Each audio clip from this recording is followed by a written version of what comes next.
Hello and welcome back to our channel. So today in this video we are going to discuss about how to use Temu coupon bundle. So without wasting much of our time, let's get straight into the video. So to use a Temu coupon bundle, you will need to locate the coupon code. Simply, you need to open your Temu app or website and add items to your cart.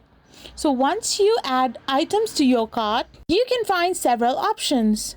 So you can add as many items you want to add, or you can simply tap on your profile and go to coupons and offers section, which will then take you to this kind of interface right where you can see all the coupons that are available in your Temu account. So if your codes or coupons are available here, you can apply it to the items that you had currently in your cart.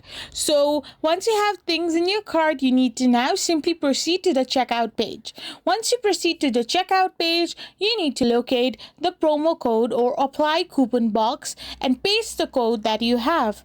So once the code is applied and you see the discount, finally finalize your purchase. I hope you found this video helpful, so don't forget to hit that subscribe button and do give us a thumbs up. We will be back again with more informative videos.